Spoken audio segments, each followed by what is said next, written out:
Now that we have created categories and we've determined how we're going to calculate our final grades for each of the quarters, whether that's total points or weighted categories, our next area is to create assignments. And this is what you'll probably be doing on a day-by-day basis. So you come up to Create and choose Assignment. When you do it, we'll bring up the Create Assignment window. So the first thing I'm going to do is give this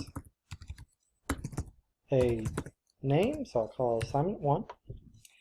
I can select which classes get this assignment. So if I have multiple classes that I'm going to assign this assignment to, I can pick individual classes, or I could say all my other classes get this same assignment. In this case, I'm going to just keep it at my one class to have this assignment. I must select a category. You see that by having an asterisk, which means that it's a mandatory field. So whether you're using total points or weighted categories, you must still select a category for each of the assignments to fall under.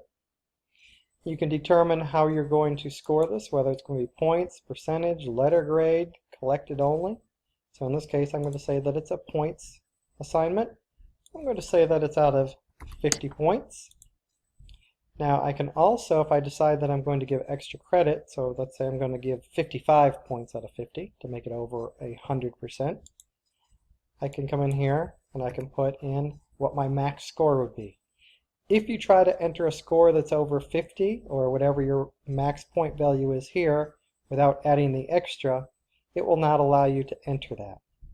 You could also say that you would like to weight this. So if this was going to be a test or a major assignment, I wanted to say that this is going to count 3 times, so out of 150 points, without having to create the assignment 3 times and enter the score, I can make this a weighted assignment.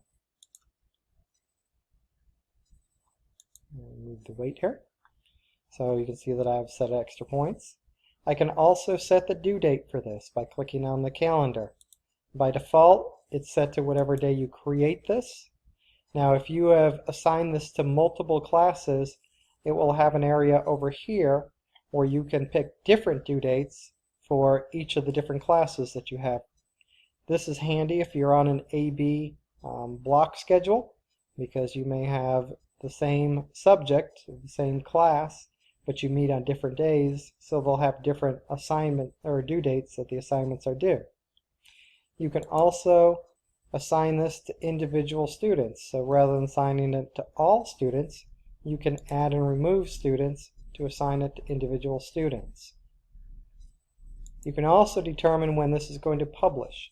You can choose immediately, which is the default, so as soon as you publish it, it will be out there on the portal for parents and students to see. Or you could say that you want it on the due date that you've set. I do not recommend never. For never would mean that you're publishing or that you are making an assignment that parents and students never see the grade for in the portal. And so I don't want you to get in trouble by having a grade that parents and students cannot determine because they don't know that you have a grade behind the scenes that you are posting. When you are all done, you can simply click Save, and that will save that assignment. Before it leaves here, you can also duplicate this assignment. So if you had the same assignment for the same point value, you could click Duplicate and say that this is assignment 2. Same classes, same category, same point value, everything is the same. I simply click Save, and now I've created a second assignment. I can click on the X when I'm done, and you can see that I have created 2 assignments. I can come in here if I need to edit the assignments. I can come in here and edit the assignment, which includes deleting the assignment. So that is how you create an assignment in PowerTeacher Pro.